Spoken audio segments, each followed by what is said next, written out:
عادتیں اچار نہیں ہوتی کہ ڈال لی جائیں، عادتیں تو دیمک ہوتی ہیں، یہ لگ جایا کرتی ہیں۔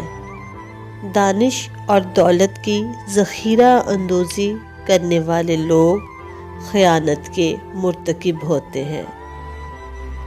محبت کتنی خوفناک چیز ہوتی ہے۔ تم ایک اجنبی کو اپنا مالک بنا کر تمام تر طاقت اس کے ہاتھ میں دے دیتے ہو، دکھ دینے کی، خوشی دینے کی، اداس کرنے کی طاقت۔ زندگی ایک آئینہ ہے، آپ اسے بیزار ہو کر دیکھ لیں گے تو بیزار ہو جائیں گے، مسکراتے ہوئے دیکھیں گے تو مسکراتے چلے جائیں گے۔ اس دنیا میں رہو لیکن اس سے آلودہ نہ ہو۔ جیسے ایک مرغابی پانی میں رہتی ہے مگر اس کے پر گیلے نہیں ہوتے۔ مہمان آتے جاتے اچھے لگتے ہیں، کچھ آتے اچھے لگتے ہیں اور بیشتر جاتے اچھے لگتے ہیں۔ ہر وہ شخص جو آپ کو محبت کی نظروں سے دیکھتا ہے ضروری نہیں کہ آپ کا خیر خواہ ہو۔ ایک بلی بھی تو کبوتر کو محبت بھری نظروں سے دیکھتی ہے۔ جن لوگوں کے دلوں میں محبت کی کونپلیں بغیر کسی صلے یا تمنا کے پھوٹے، وہ بے حس نہیں بے غرض ہوتے ہیں۔ پڑھنے اور سیکھنے کا عمل مسلسل جاری رہتا ہے اور یہ آپ سے وقت کا تقاضا کرتا ہے۔ جیسے ہر انسان کی ایک عمر متعین ہوتی ہے، ایسے ہر رشتے اور جذباتی تعلق کی بھی ایک عمر ہوتی ہے۔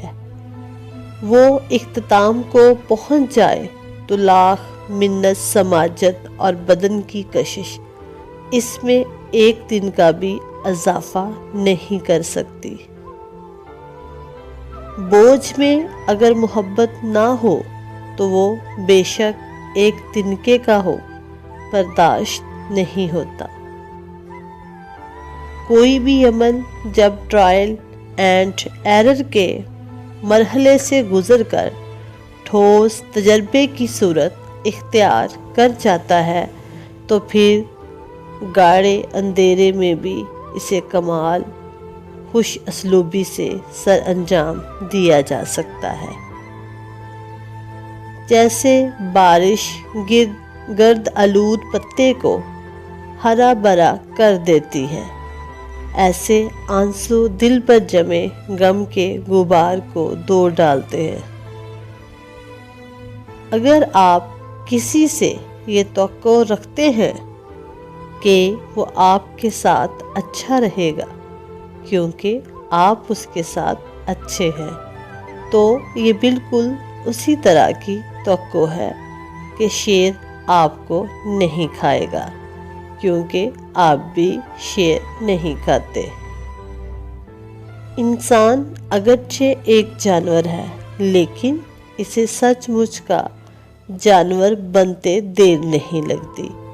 انسانی رشتوں کی بے حسی اسے بالآخر ایسا بنا دیتی ہے۔